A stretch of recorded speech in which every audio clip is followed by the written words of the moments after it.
Why not? Hey, we're live. We're live, Darren. Excellent. Okay. On the air, it says. Of course, now that we're live, I did mean to ask you, how are you with my giving out your last name? Oh, fine. Yep. Okay. I'm sure that'll be fine. Yep. Okay. And it's Davies? Indeed, yes. It's Okay.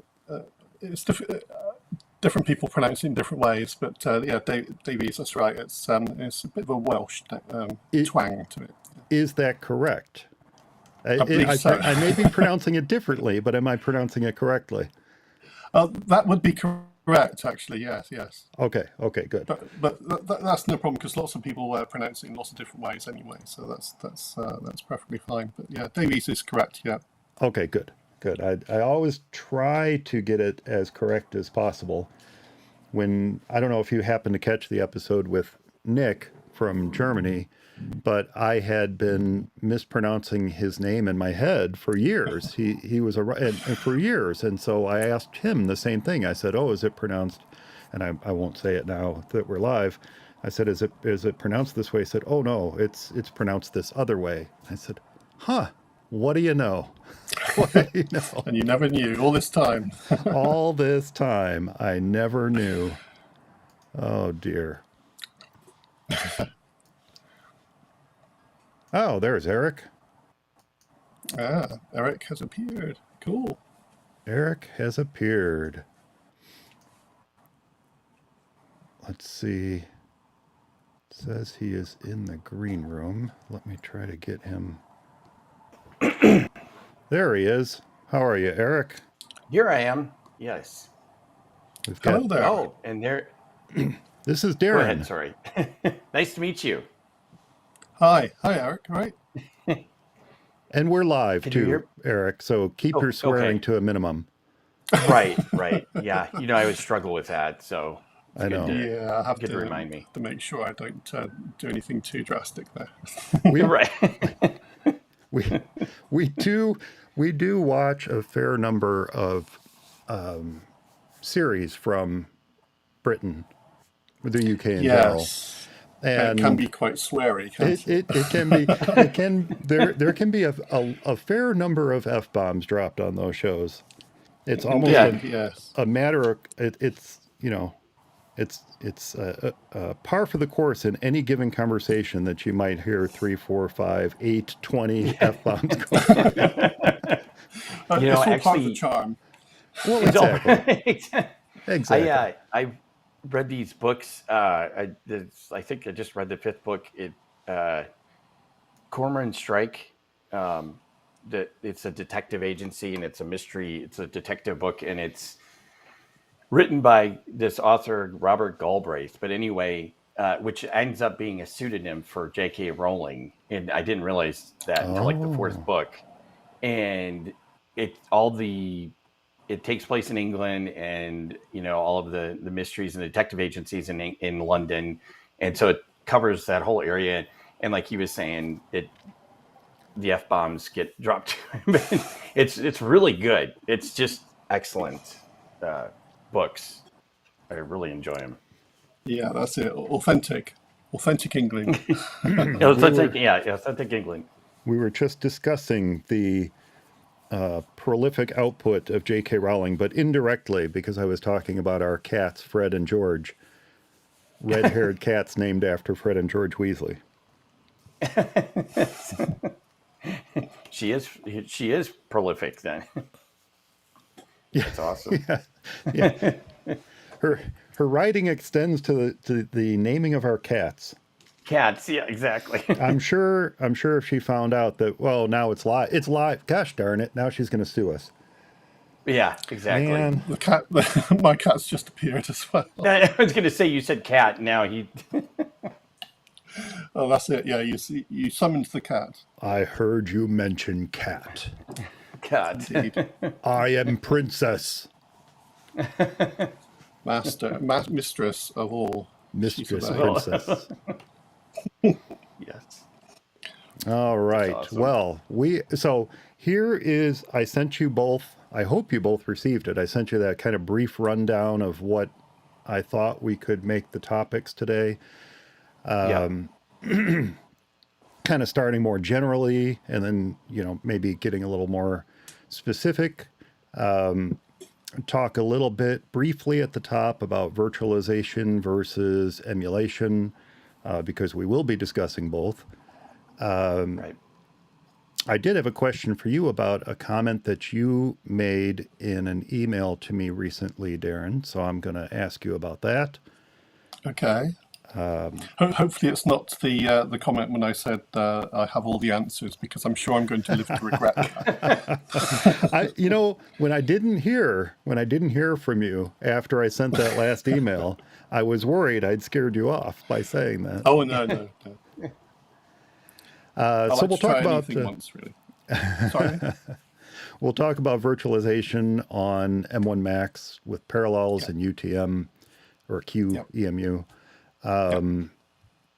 Limitations of both. Indeed, yes. And then perhaps some benefits of UTM.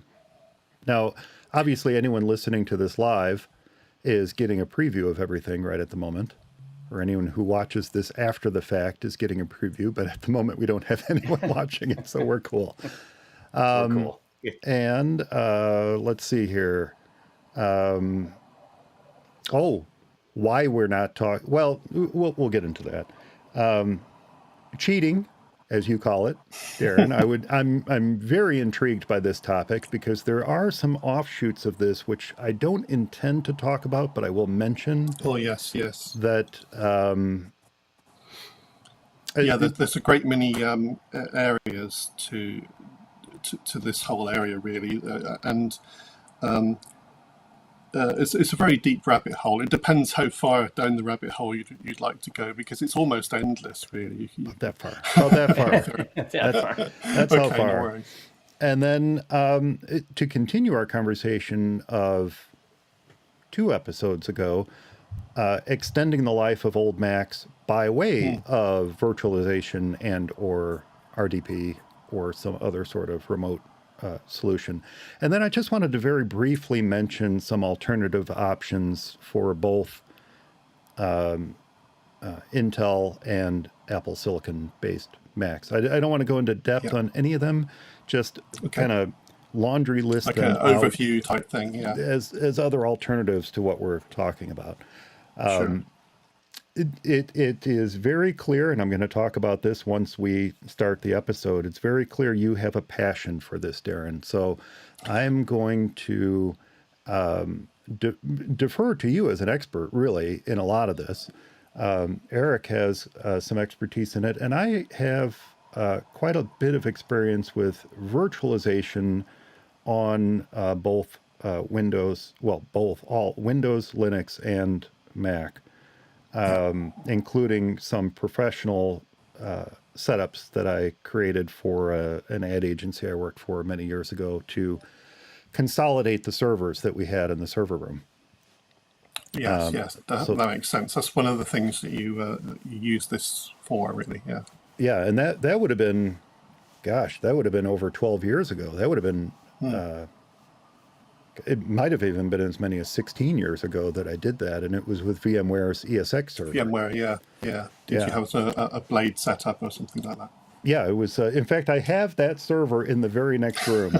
It is sitting in a box in the next room. I hand built it, multi-processor, multi-drive server that was running Linux as its host operating system, and then ESX server on top of it. To virtualize both.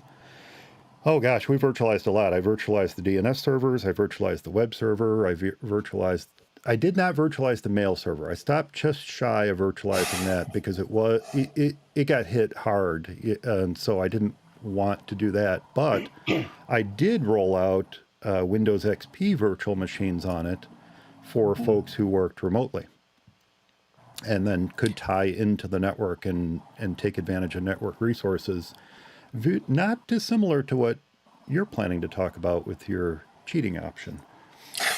So why don't we get started? Cool. So I'm going to try to put you guys just off to the side here. So I'll be looking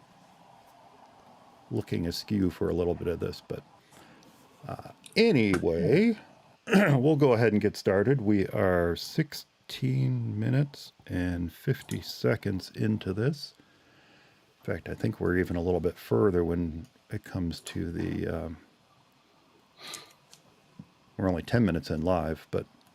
All right. Yeah, we'll just go ahead and get started here. Switch over to me. Here we go. It's For Mac Guys Only, episode number 396 for September 23rd, 2022. Literally virtual. Hey everyone, welcome back to For Mac Guys Only, the show for the Mac community, where we share our thoughts and opinions on current Mac news and events. Well, today we are going to take a little detour from our conversation about bringing new life to older Macs, but we do so by taking a little dirt path that runs parallel to the road that we were on. Hey, you know, if I'm going to go with the road metaphor, you're going to know why I had to work in parallel in just a moment. Because in this episode, we're going to talk about virtualization, we're going to talk about emulation, and a few other ways to run alternative operating systems on your Macs, both old and new. But before we get to that, let me introduce everyone joining me today. First up is my regular For Mac Guys Only co-host and man who wishes we'd picked just a little later in the day to go live each episode. It's Eric Erickson. Good morning, Eric. Do I look that bad? I do look that bad because I can see that. No, this is a perfect time. This is, like you said, this is when Apple starts its event, so this is good. Yeah, indeed. That's why we picked virtualization. Oh, you know what? I just clicked the wrong one. There we go. That's why we picked this time. We figured, you know, if Apple is going to pick 10 a.m., noon central, it works for us too. It works for everybody. I don't know if it works for Darren. It's good, but it works. I'm interested in learning a lot from him, actually. Well, it's very nice for you to offer that lead in, Eric, because because joining Eric and I is a special guest who has been regularly sending feedback to For Mac Guys Only since, and you know what? I looked this up before we were recording today, October 4th, 2008. So we are literally 1 week shy of his 14th anniversary of sending notes to me and Team For Mac Guys Only. Wow. I know, right? Virtually visiting us from the UK, and I believe, perhaps, his first time on a podcast. Is that right? That is indeed right, yes. So, long-time listener, first time ever on a podcast. Exactly. It's Darren Davies, everyone. Hi, Darren. Hi there. Well, you know, your very first email is actually a bit of a tie-in to the show today, because even back then, and I thought this was very, very interesting, even back then, you offered your help to discuss emulation on a Mac. Oh, wow. That was must your have been very early first, days. Yeah, that was your very first email to me. But on our most recent conversation, you shared all the ways that you virtualize Windows on your M1 Macs. But before we get to that conversation, I think it might be fun if you could take just a couple minutes to tell us a little bit about yourself and your history with the Mac. Yes. I was sort of like late into the party for getting into Macs myself. I was actually a big Amiga fan back in the day. So cool. Yes, I was true Amiga, and the PCs at the time were quite bad, should we say? But as things, this was in the early days of when Doom first came out, and of course I had to play Doom, so I just had to start building PCs. And at the time when the Amiga was starting to go out of support and so on, then I looked into moving over to the Mac around that time. So yeah, it's very early days, but I haven't. I didn't actually get into Macs until oh, which model was it? One of the early iMacs. Strangely, I think I've always had an iMac. So yeah, I think it was just on the cusp of before the swap over to Intel. So Apple's already done a fantastic job of doing a processor migration when they swapped from 68K to PowerPC and then from PowerPC to Intel. And they've proved time and time again that they're able to do an amazing job when switching over complete architectures. And now with Apple Silicon, they've repeated repeated that again and done a fantastic job of switching over. So yeah, that's about the time when I got into start to use Macs, back in the just on the cusp of when Apple was changing over to Intel. So roughly 2004, 2005, that time That's period? right. Yeah, that's it. That's a bit. Yeah. I think Okay. it was like 2006 when they really got serious about it, I think. Yeah. Yeah, Yeah, that sounds about right. Yeah. the Mac Mini was the first, if I recall, to switch to Intel.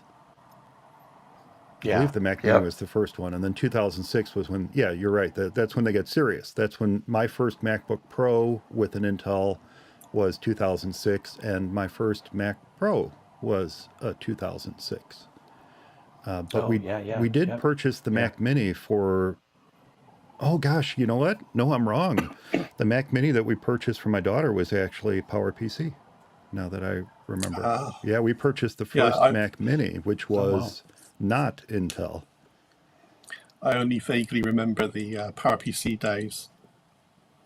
Well, it's interesting you say that, Darren, because I was going to ask if anyone remembers Microsoft's Virtual PC.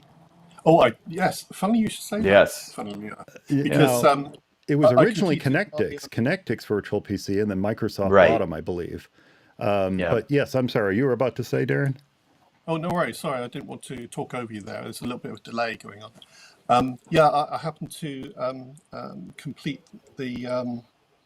I did an Open University. I started an Open University degree, and I completed that using Microsoft Virtual PC, running on a Mac before Macs were running Intel processors. So yeah, I virtualized Windows XP back then to do my course. And what did you think about the performance of Virtual PC? I was very pleasantly surprised, actually. It shouldn't have been able to have pulled off the feat that it managed to pull off. It did a very good job, I thought.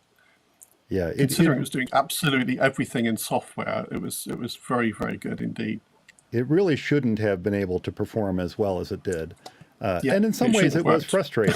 Yeah, it was frustrating in many ways, but it did a pretty darn good job. One of the things I liked about Virtual PC was that after Microsoft purchased them, they started to bundle Windows with it, so you didn't have to purchase that separate license, which was great.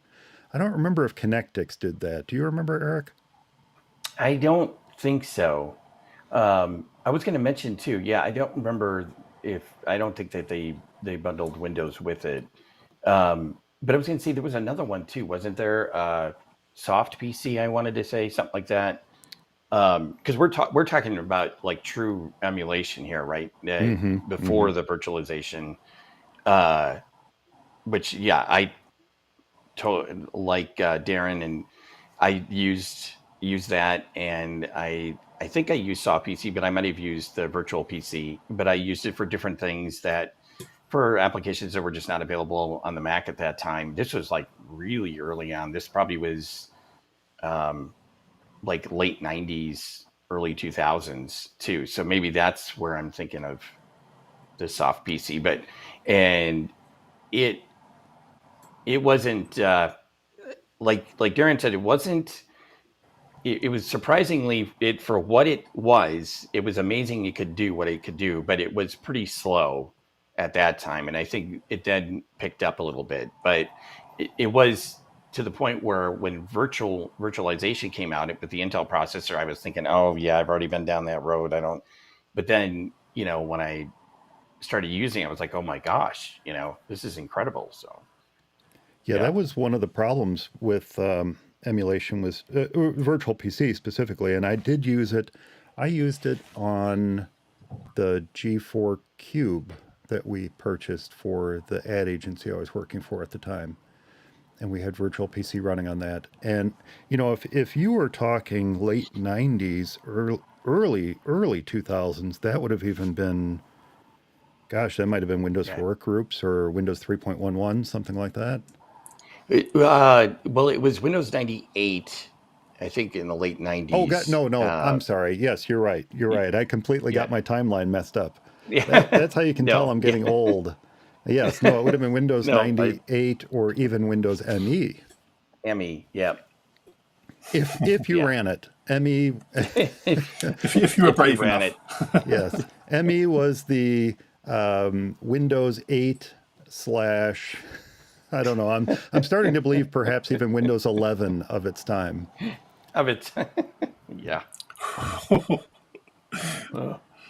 There was definitely some missteps there. ME was, yes, a special case. Oh no, I wouldn't like to go back to those days.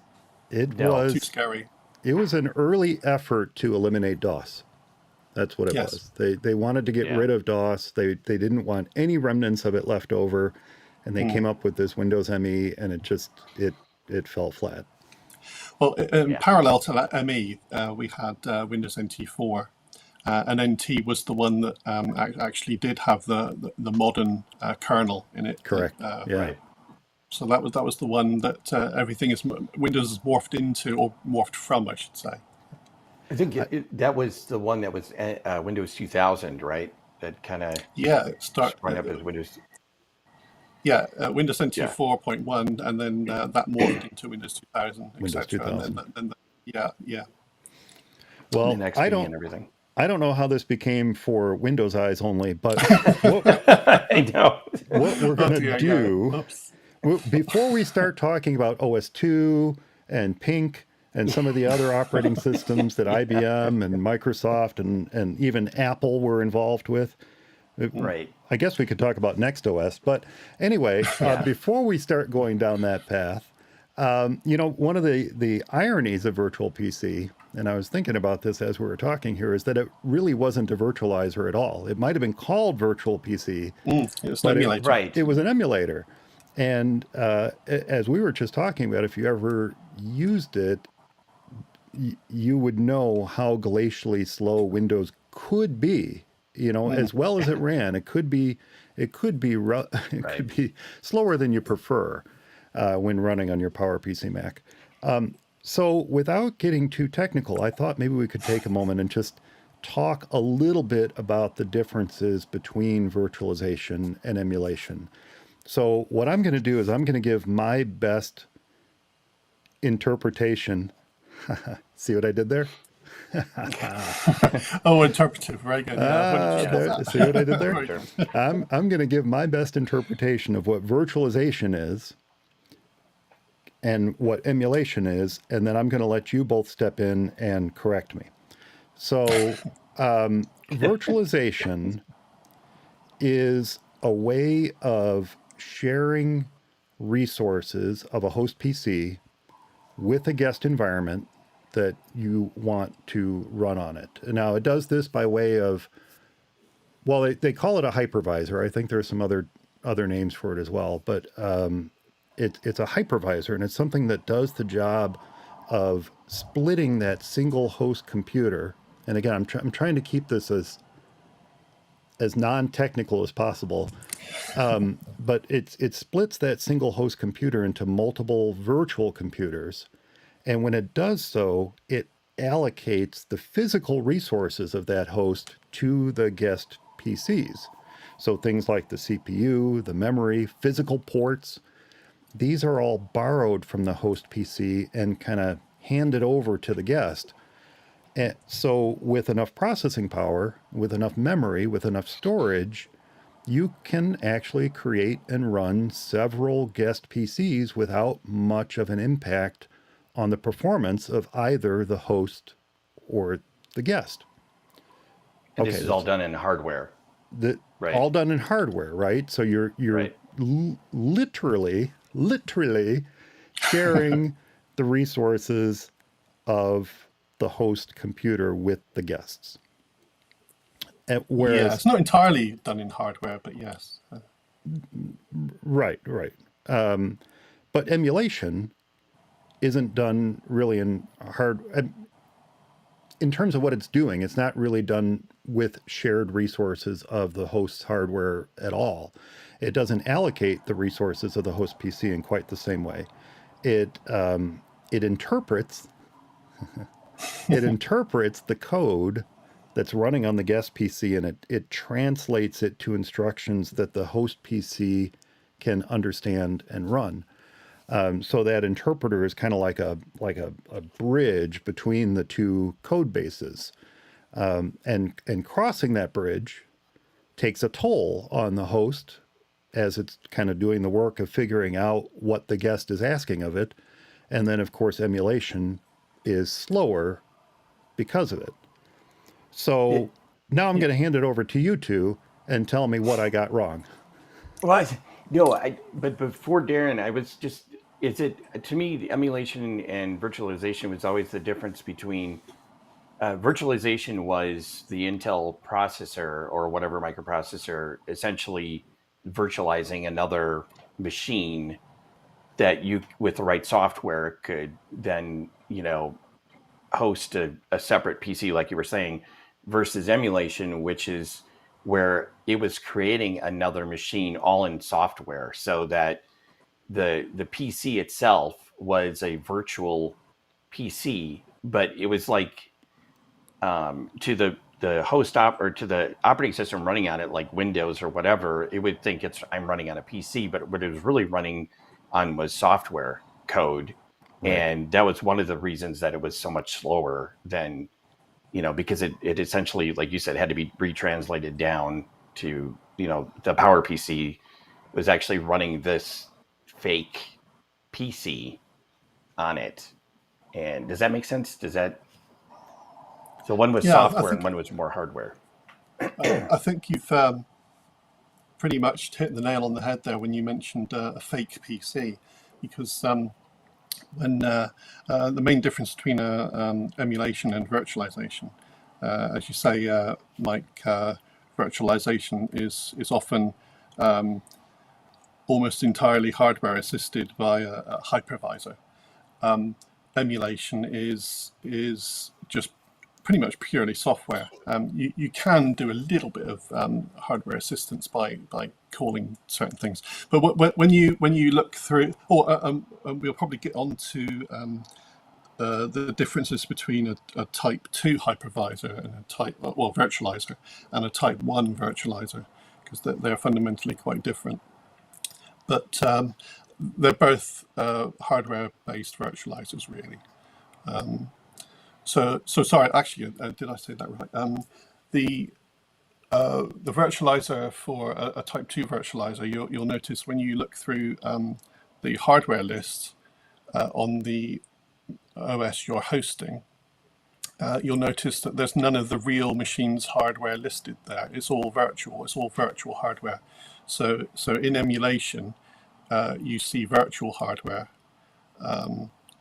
and in a hypervisor or a virtualizer, you'll see the OS that you're hosting able to go through to the base layer of where the actual hardware is. So you can get at the actual hardware with a hypervisor or a virtualizer, but you can't get to that hardware with emulation. So that's the main difference between those two. Well, I think you read my notes ahead of your comments just now, because one of the things you mentioned when we were trading emails back and forth over the past few weeks, I was talking about virtualization and some of the tasks I'm attempting to accomplish with my Mac that I was able to accomplish very easily with the Intel-based Macs that is a Yes. little bit more difficult with Apple Silicon Macs. Yeah. You specifically mentioned, and I'm going to quote you here, I use a Uh-oh. Type 2 virtualizer, Yeah. VirtualBox, running on Windows 11 for my Linux experiments. But of course, Indeed. the best option for you, you wrote, sounds like a Type 1 virtualizer. So I was Yeah. hoping maybe you could try to define that a little bit. And I think you might have just now, but what is a Type 1 virtualizer versus a Type 2 virtualizer? Right. Yes. Yeah, that's one of the most important things to realize the difference between the two types of virtualizers. I use a Type 2 virtualizer. So in that case, that's a VirtualBox running on Windows 11. And the idea is I'm remote desktoping onto a real operating system running on a, a headless PC running Windows 11. And then on top of that, I'm running VirtualBox, which is a software emulator stroke virtualizer, a Type 2 virtualizer. And that is virtualizing Linux in software through onto the Windows 11 box, but using software-based virtual machine, which is pretending to be some hardware. But the actual hardware of the virtual machine that the Linux machine is running on doesn't actually exist. It only exists in the memory of VirtualBox itself. The, the difference between that and a Type 1 virtualizer, which may suit you, Mike, better for some of the things you may want to do, is a Type 1 virtualizer uses, as you mentioned earlier on with VMware, you can get something along the lines of VMware ESXi running as a layer on the base hardware itself.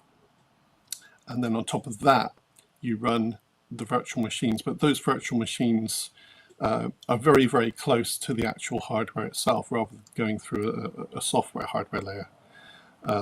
So, for instance, a copy of Windows running on top of VMware Type 1 virtualizer will be able to see the actual graphics card of the machine. Whereas if you did the same thing on a Type 2 virtualizer, you'd only see the software emulation of a graphics card. You wouldn't see the actual graphics card on the computer. So it's how the two, a Type 2 virtualizer and Type 1 virtualizer handles the underlying hardware on the machine. It's the fundamental difference between the two. I see. And I had never really understood the difference, I guess. So what I hear you saying is that VMware Fusion, Parallels Desktop, VirtualBox, UTM, these are all Type 2 virtualizers versus Yes, although ESXi, which, yeah, as you explained, runs. It is essentially the operating system you install on the hardware. precisely. It is the operating system itself. Yes, it behaves as if it is the operating system. Gotcha. Okay. And then That your VMs run almost directly on the hardware itself. So if you're planning on having a box that's on semi-permanently, or you need access to pretty much all the time, putting that on a Type 1 virtualizer makes much more sense. And you also get more performance too, because it's closer to the metal. It's going to talk, your VMs will be able to talk straight to the metal.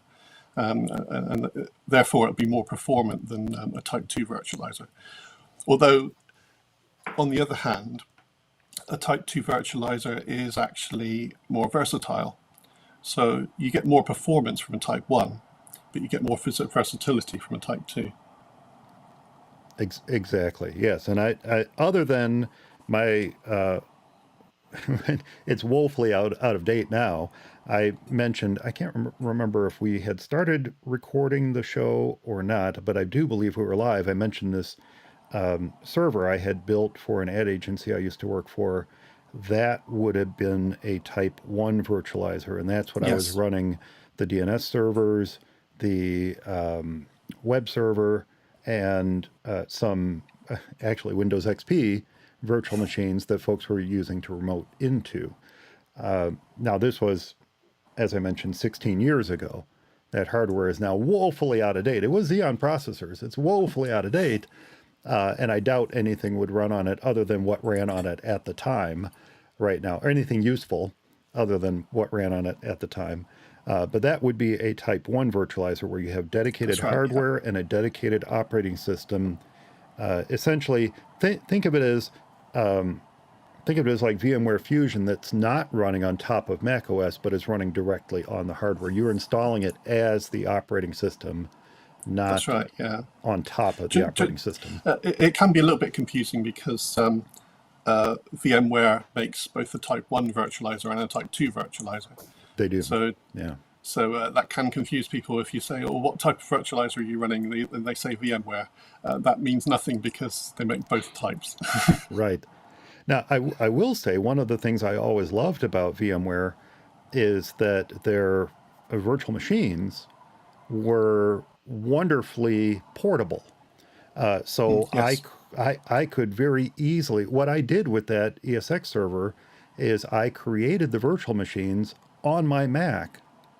And then after I had them created, after I had them working the way I wanted them to be working, I picked up those virtual machines and plopped them onto the other machine. They were very, very portable, very easy to move around. And that's one thing that, quite frankly, I'm going to miss about, and I did a lot with VMware in that regard, something I'm going to miss about this new platform that Apple has, Apple Silicon, in that I can no longer do that, which is a bit of a shame. The advantage is if you cheat and you use your Mac to remotely connect to those machines, then the underlying architecture of the Mac doesn't matter at all. It can move back and forth and change all over the place, and everything still works exactly as you left it.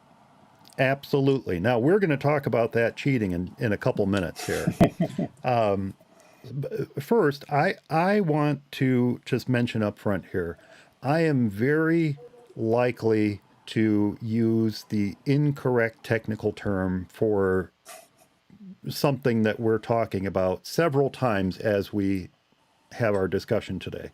What I mean by that is, rather than say x86 slash x64 and or AMD 64 slash Intel 64 or whatever, I'm very likely to misstep and say x86. All right. I just want to mention that up front. Now, I'm going to try very hard to say Intel instead, and when it comes to things like that. But I do realize, and I want to clarify this, I do realize that technically saying x86 is not quite right. But it is much easier to say than x86 and AMD 64 slash Intel 64 slash x64, whatever. So when I say x86, I'm just kind of generically referring to the Intel platform, even though I fully realize it's not quite technically correct. Okay. Well, I like that idea. Let's do that. So with that out of the way, let's start with virtualization, which we already started going down this path a little bit. Eric, I know you use Parallels on the Mac. You're using Parallels on your M1 Macs. I have never really used Parallels on a regular basis. I did at the very beginning, so that kind of 2006 era that we were talking about earlier when Intel Macs first came out. The only option for, I'm going to use my new knowledge here. The only option for Type 2 virtualization was Parallels at that time. Microsoft had shut down Virtual PC. They made the decision not to port it to the Intel platform. So once you move to, and we're kind of in the same situation that we're in now. Once you move from PowerPC to Intel, Virtual PC went away. And there's really, you do not want to try to use something like Rosetta or Rosetta 2 to run an x86 or an Intel virtualization, Type 2 virtualization program on top of Apple Silicon or PowerPC. It just is not going to work well at all. In fact, if you try, and we'll talk about this briefly in just a moment, but if you try to install VirtualBox on an M1 or M2 Mac, it will complain and say, nope, wrong platform. Ain't going to work. So they're not even going to allow you to install it. But let's talk about Parallels real quick. Eric, you primarily use Parallels to virtualize Windows, correct? Right. Yep. Yeah. That's for the most part, that's what I've pretty much always done. Now, I've also used it to virtualize Linux as well, and I've played with some older stuff too. But primarily, it's to run Windows and to run certain applications that just aren't otherwise available on the Mac for whatever reason, or they are, but I'm using it to for clients, and I'm doing something that because they use Windows and because whatever software that they use, maybe there is a Mac version, but because they're using Windows, I need to do that too and kind of work with that. So yeah, I've always used Parallels for that. And I was going to say too, when you said virtual PC did not come over to the Intel, I was kind of thinking, and nobody missed it because of Parallels and everything too. But yeah, so I had been a pretty heavy Parallels user, and I used VMware too. But I just found, I don't know, I think Parallels Parallels Desktop had really been active in supporting and keeping and adding new features to their software, and where it seemed like VMware, while they had some great things at first, and obviously their software was native, and I really liked it.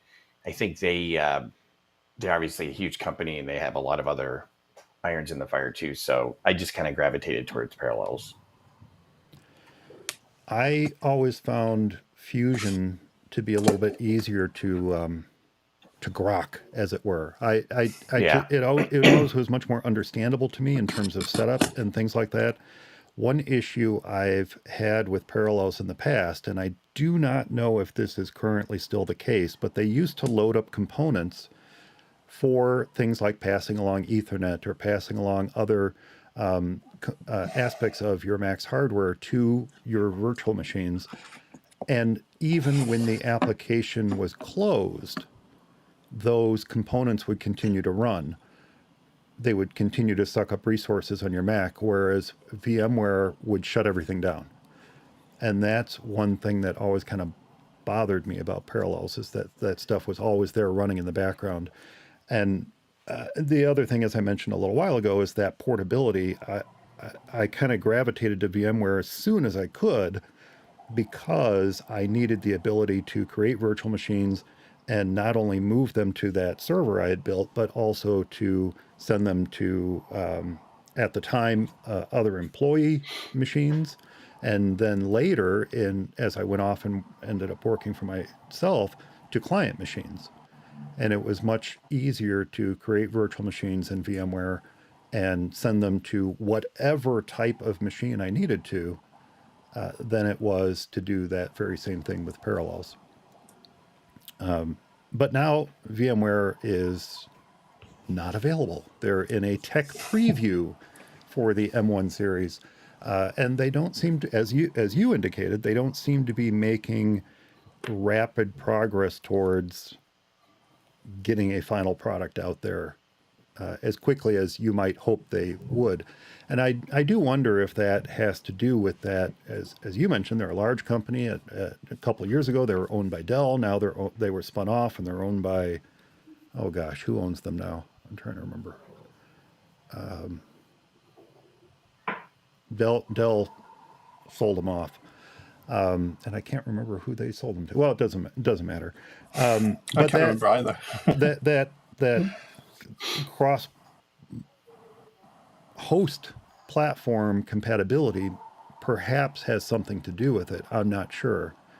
But in any event, I'm kind of at a crossroads, and that's where when Darren reached out and said, "Hey, I've got some answers for you," I thought, well, let's get him on the show and we'll talk about some of those things and talk about some of the ways that he's doing these things. Now, you did mention, Darren, that you're using VirtualBox.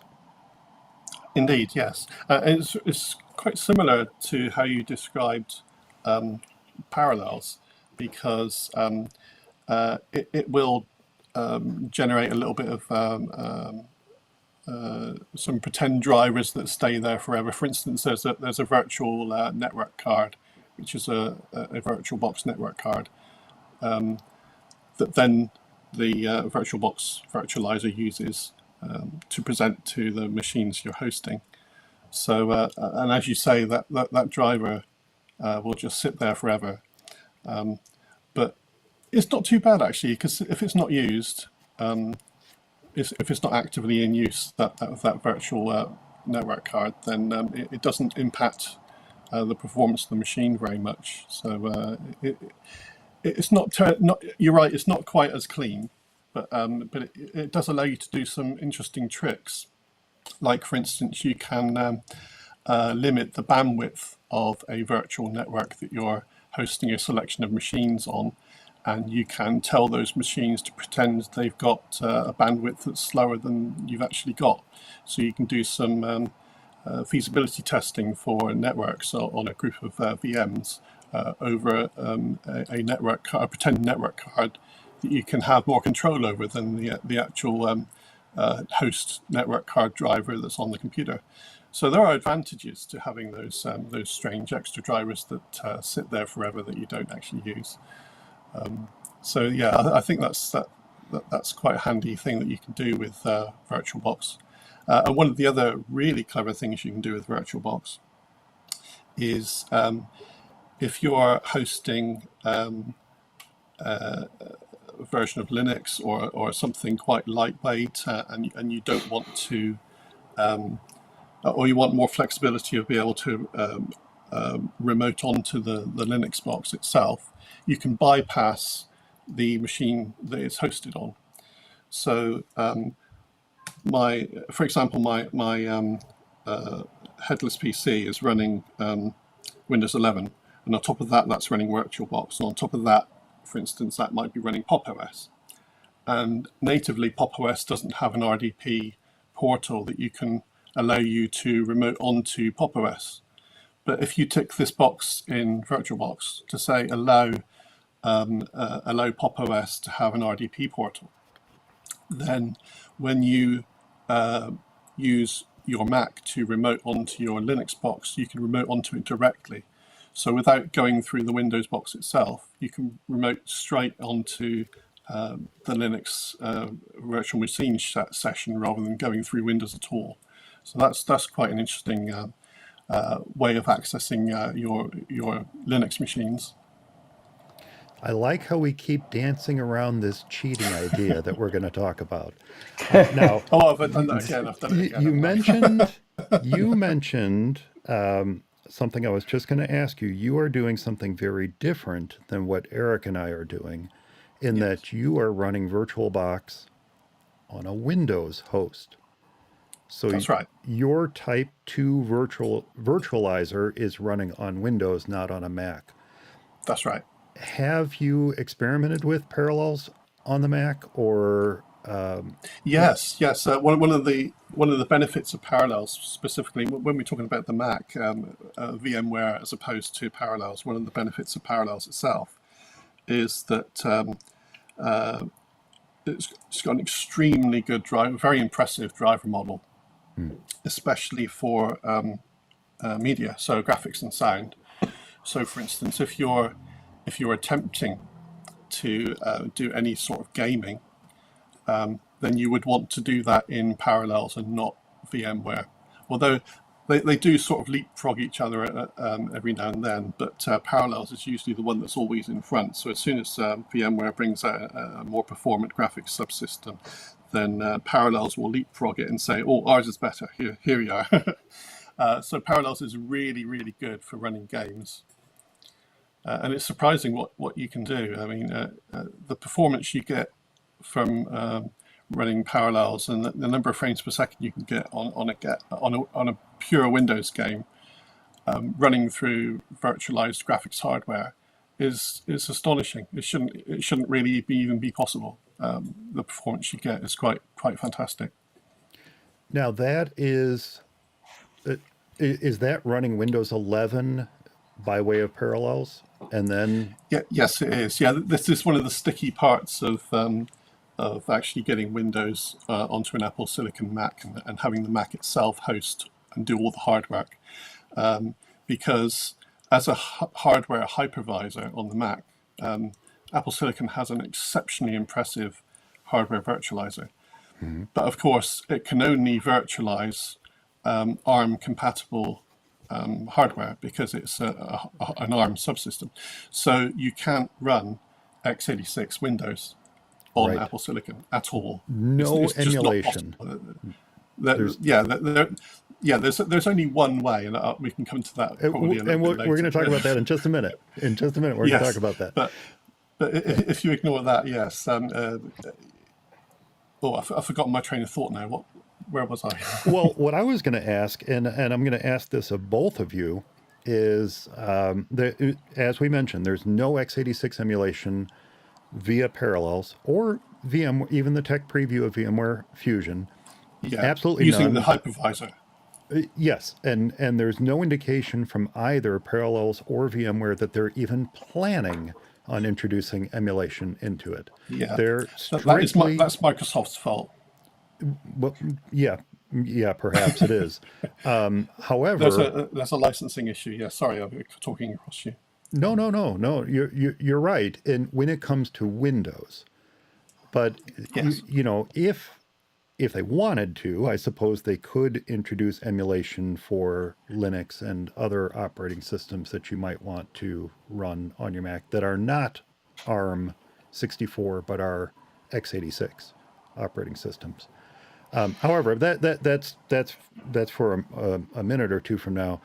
So you are limited when you are running Parallels or VMware Fusion Tech Preview to the ARM editions of Windows and Linux. Now, what I wanted to ask you is that Windows itself supports x86 emulation so that many older Intel-only Windows apps will work on it, which is quite impressive. It's a very impressive feat that Microsoft has accomplished there when you're running Windows on native hardware.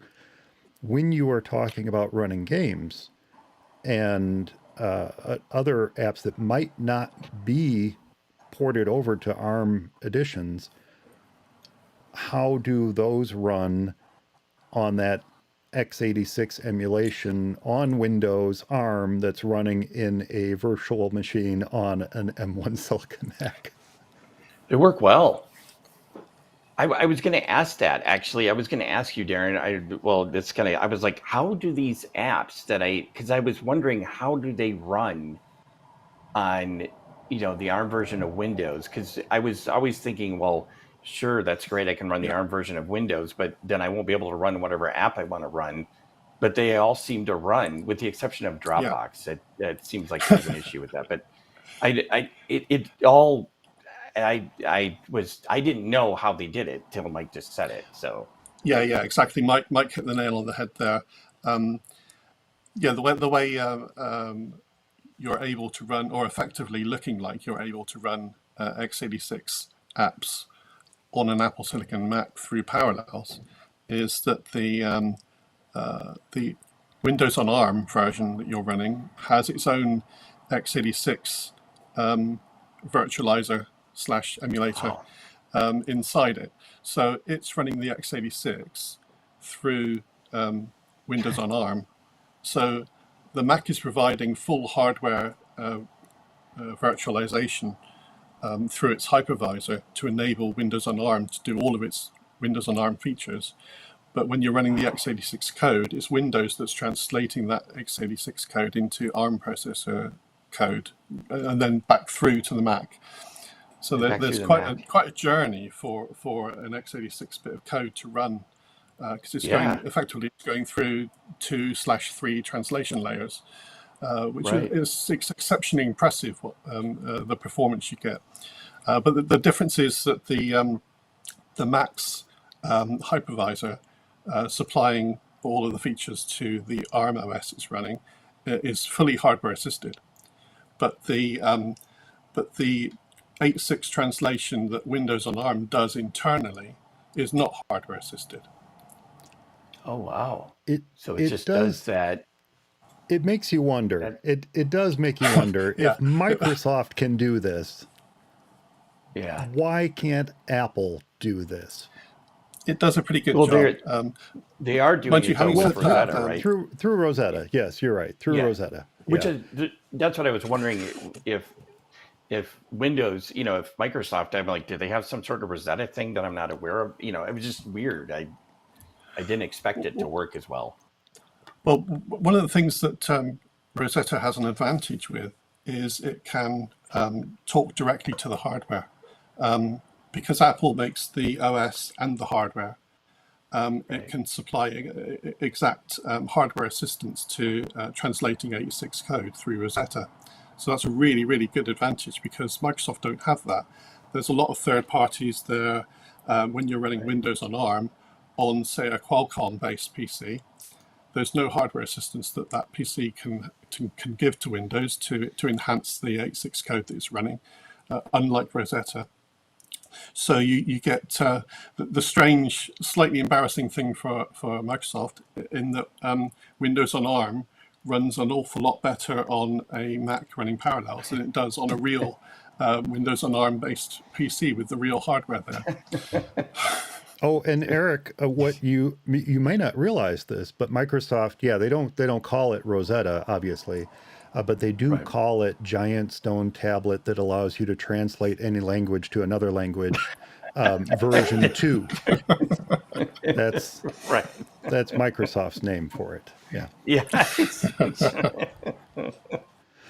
Okay. awesome. So Parallels, great if you are particularly focused on running Windows on your Mac or even ARM editions of Linux. But Windows does Yeah. give you a heck of a lot of flexibility. If you are interested in running Windows on your Mac, Parallels is a fantastic solution for doing that. But there is another solution that Darren hinted at a moment ago, and I did want to talk about this because this really seems to be the key to doing what I want to do with the Mac. When I use Fusion, because of my varied client base, and granted, a lot of it is a lot of these older operating systems have long since peeled off. But I would use it for many years to virtualize Windows XP, to virtualize Windows 7, even Windows 8. I would use it to virtualize various editions of Linux and Linux servers that I would be setting up for clients. I wanted to have a copy of their environment on my Mac so that I could verify how to do things as I'm talking to them on the phone and providing support. And of course, running, did I say 7, Windows 8, Windows 10, and even SCO Unix. I had a client out of Texas reach out to me because I used to work for an outfit 20 years ago that everything ran on SCO Unix boxes. And they needed to recreate that environment. And I said, you know what? Let me give this a try. And I was able to get SCO Unix running in VMware Fusion, and get the very low requirements, by the way, get the environment set up and running in a virtual machine, and then move that virtual machine over to an instance of VMware Fusion running on a Mac Mini, which we then shipped down to her. And she had this environment that she still needed some information out of recreated on a Mac Mini for less than $1,000, and it was a fantastic way to do it. So my use of it was quite varied, and then of course there's the odd old Windows XP game or something like that I want to run, and I would have these old editions of XP still running in a virtual machine. Well, all that's gone out the window. All those virtual machines are there, but they'll no longer run. In fact, they won't even run on my Intel Macs because I've not upgraded my VMware Fusion since then. However, No more Minesweeper for you. oh, I did find, okay, rat hole. I did find a very good edition of Minesweeper for the Mac in the Mac App Store, and I'm quite pleased with it.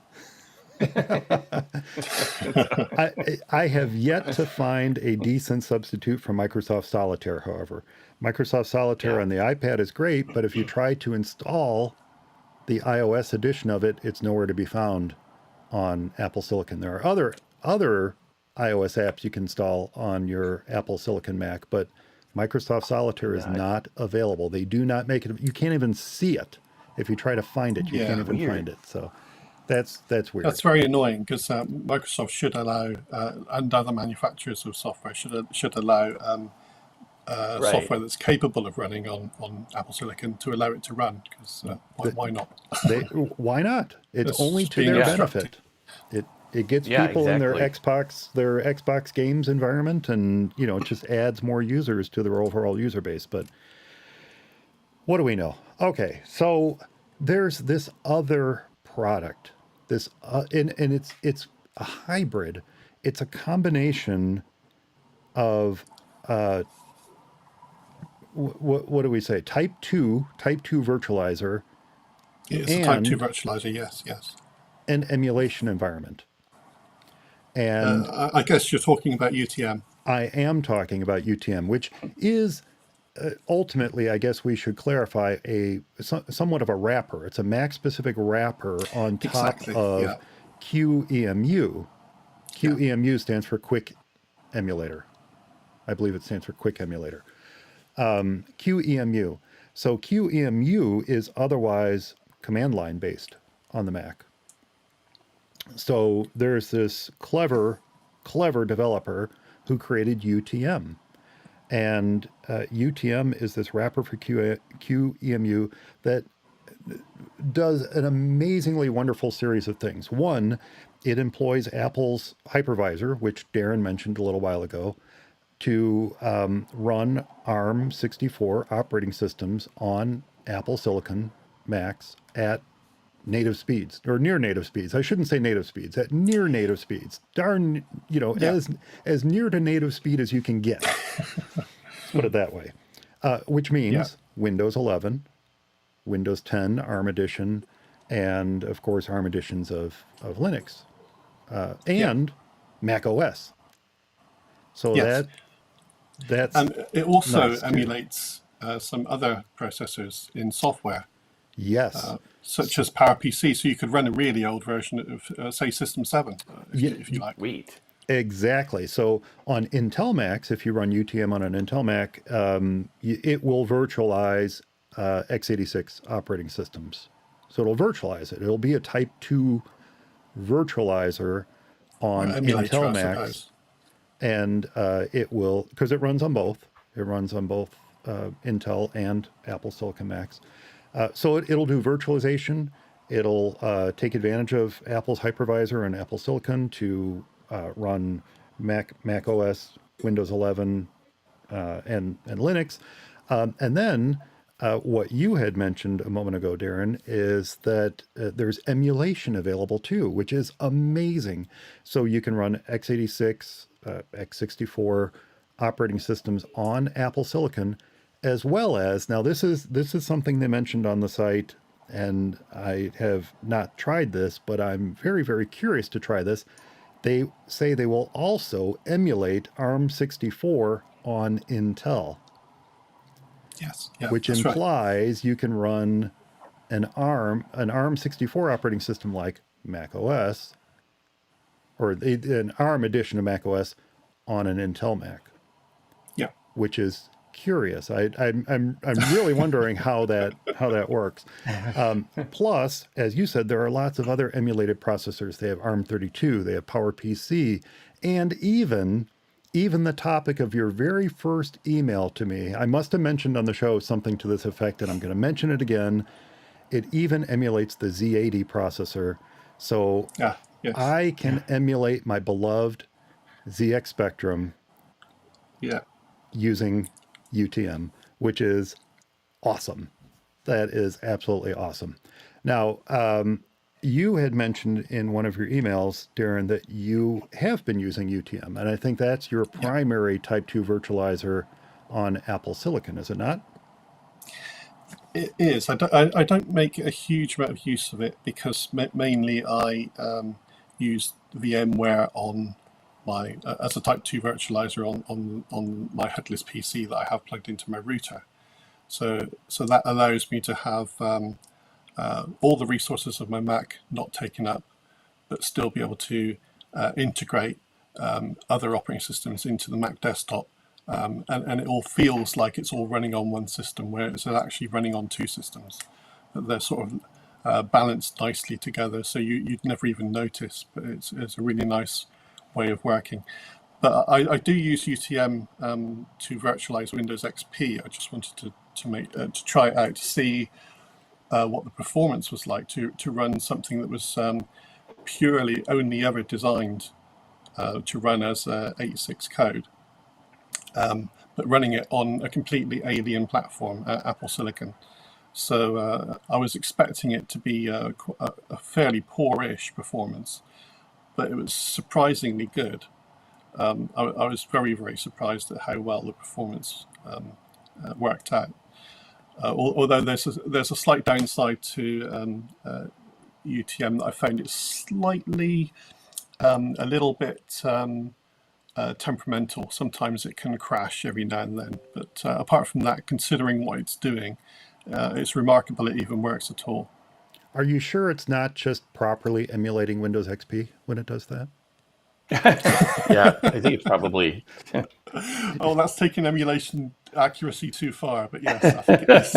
I don't know. I don't know how, anyway, Excellent, very good point. It crashes yes, off fairly it often. crashes often, and you are emulating XP. Now that is one that I'm Exactly. interested in running. Now there are some limitations of Yeah. UTM. What are some of the limitations you have run across with it? Yes. The main limitation I can see of UTM, which is in a way is a bit of a deal breaker, and it might be a deal breaker for you as well. But it's not the performance as such, because it's quite impressive what it's doing, and especially if it's working in hypervisor mode and it's not emulating. It's a very, very good system. But one of the issues I found with XP, and it might be more of an XP issue than anything else, but the clipboard doesn't work. So I can't cut and paste between environments.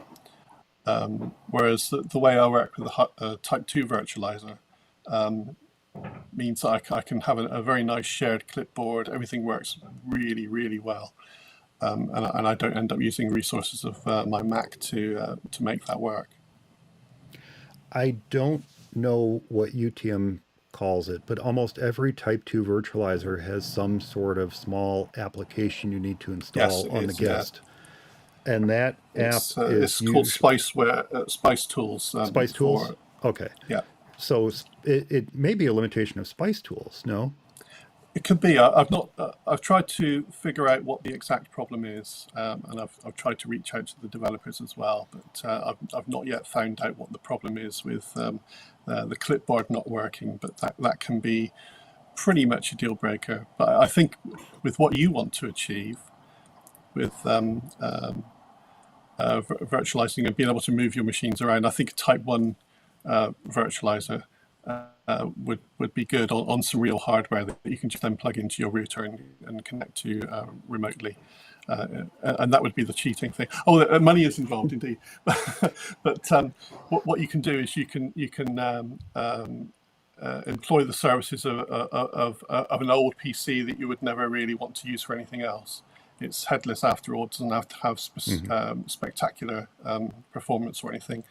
But you can almost grab one of those old PCs that you're not going to be using, plug it into your router, and use that as a VM host with a Type 1 virtualizer. You can get of course the software is a little bit expensive, but so that's why I went for Type 2 virtualization myself. So you can effectively do that for free. So if you did type 2 virtualization, you could make use of much older PCs languishing around that and extend their life, and use that through your Mac and get a free virtualization experience.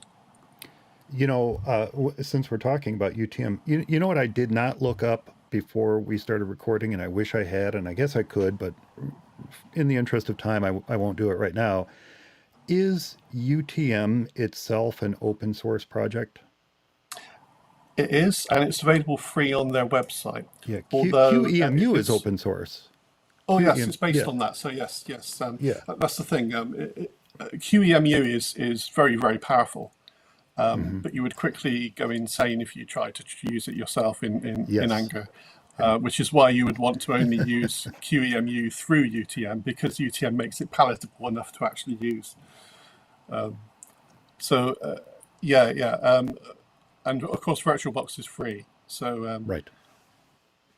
that's sitting on top of my Type 2 virtualization setup, means that the whole setup is effectively free. I've got an old PC. I run VirtualBox on top of that. Windows 11 was free for the machine to run. So effectively the whole solution is free. And the software built into macOS to allow you to remotely control it is also free and built into the OS. And so Oh, there's nothing to set up. So yeah, the whole solution effectively free. which is amazing. Now, I did want to mention a couple limitations that I took note of with UTM that might be important to folks who are wanting to run games on their Mac specifically. One of the things is that UTM doesn't offer support for 3D acceleration. So Yeah. things like DirectX or OpenGL are out of the picture at the moment. Now that may still Yeah. come, but at the moment that's out. And then something that we were discussing briefly, Darren, is there are limited tools for migrating from other platforms. So Yeah, that is tricky.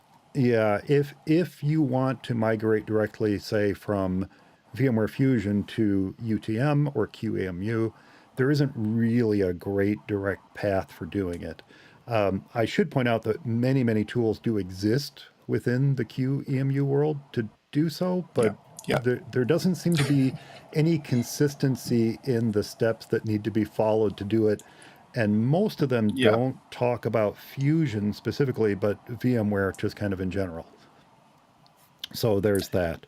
But you had an interesting solution that I have yet to try, but I'm eager to, and that is to bring my VMware Fusion virtual machines into VirtualBox, and then Yeah. from VirtualBox to the QCOW format that UTM and QEMU uses. So I'm Yeah. actually really kind of excited to try that. Yeah. I've never tried it myself, so good luck with that one. But, I'm going to assign that to Eric and see.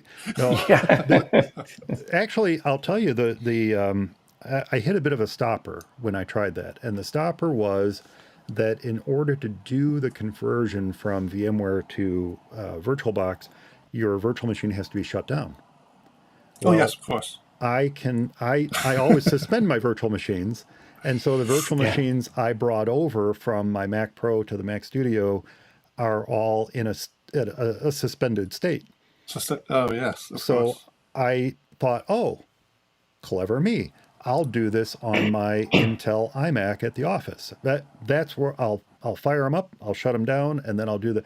Well, I am still running VMware Fusion 11, yet I upgraded to Monterey, and 11 won't run on Monterey, so I either have to upgrade to Fusion 12 or fire up the old Mac Pro and do this process. And I just have not brought myself to that state of firing up the old Mac Pro to launch my virtual machines and shut them all down and then recopy them.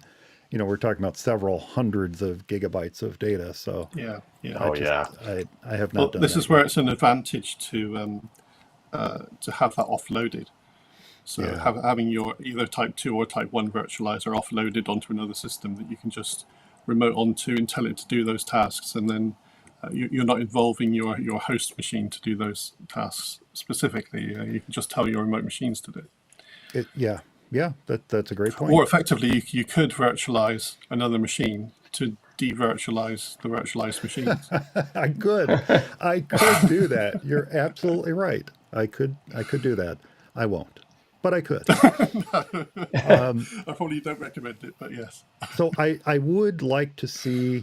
It's always easy to say what you would like to see an open source project do, but I would like to see future editions support importing Parallels and VMware Fusion VMs, specifically because it is a tool designed for the Mac. And those are the primary Type 2 virtualizers on the Mac. It would be great to see some sort of direct conversion tool built in or available to do that sort of thing. But that's neither here nor there. If anyone would like to support UTM, you can purchase it through the Mac App Store, where the version of it is exactly the same as what you download for free from their website, except it's, what, $10, I think. Yeah, that's right. Yeah, funny enough, I was just going to mention that exact thing. So yes, perfect. It's a very, very small price to pay to one, get auto updating.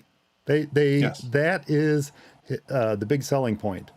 He doesn't say support the project, support our development. He says no, you get automatic updating. I did it just to support the project, but it is. The better use of that $10 is to support the project, because there's some really amazing stuff that they're doing. I also wanted to mention one more thing about UTM. There's an iOS version of it. Yes. Which is that's right. Just you can run Windows XP on your iPad. You can run Windows XP on your iPad, and I have seen several instances of folks running XP or Windows 7 or 10 on an iPad via UTM and getting better performance than on native Intel hardware, which is just it's insane, bonkers. Which is insane. Yes. So if you are wanting to dip your toe into the world of virtualization and emulation, I think UTM is probably the absolute best place to start. For sure. Why are we not mentioning? I did touch on this just a moment ago. Why are we not mentioning VMware Fusion or VirtualBox? Well, VMware is currently in tech preview. There's no purchasable version of it. Yes, you can get the tech preview. It's no problem getting it. They quickly send you a link to download it. Wonderful. But just know that you are very much a beta tester or beta tester when you are using this. And if you're relying on it in any way, shape, or form to be productive, it's not a good way to go. And then, as I mentioned earlier, VirtualBox is Intel only. If you try to install it on an Apple Silicon Mac, it's not even going to do it. So no plans that I was able to detect from, it's Oracle, right? Oracle who owns VirtualBox? Or no, Oracle. Yes. Yeah, you're right. Yeah. I believe it's Oracle. No announced plans that I could find of any support for M1 series or M2 series processors from Oracle for VirtualBox. Natively, yes. At this point. So that's just something to be aware of. Let's move on to cheating. We've talked about this a little bit. Darren calls it cheating. It's not really cheating. This is a great way to go. And what we're talking about is, and I'm gonna hand it over to Eric and Darren here. What we're talking about is running Windows and other operating systems on your Mac via, and I'm gonna give a big long list of acronyms here: RDP, VNC, Splashtop. I like Splashtop a lot. I love their remote access solutions. TeamViewer, used to like them a lot, don't like them as much anymore. AnyDesk, etc. Any of these solutions you could use. The most direct solutions are RDP and VNC. So Darren, you mentioned that you have several advantages to doing it this way, which you touched on a little bit here and there in our conversation already. But why don't you share some of those thoughts with you? Again, recap your setup, your cheating setup. Cool. I'm just gonna keep saying cheating. It's not cheating, honestly. Oh But yeah. why don't I you only say recap your cheats. setup and then tell us some of the advantages of why you do things that way? Okay, no worries. Yes, I have a 24-inch M1 iMac, which I am enamored of. It's fantastic. It's absolutely amazing. I love this computer. It's so good. And I'm a little bit of a minimalist, so everything in here is wireless. So if I could get the power cord to be wireless, I'd go with that option Do as well. that. But I think Apple's working on it.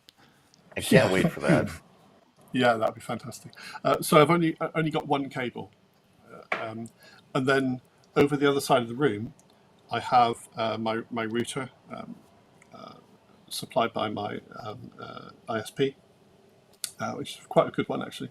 And then I have a an older, very ultra small form PC running it as a headless unit. So it's only the PC, tiny little thing, with an Ethernet cable coming out of the back of that into the router, and a power cable plugging into the machine as well to give it some juice. And all that you have to do is plug that in, turn it on, and it appears the IP address which you should then reserve via your router an IP address for that machine to make things easy.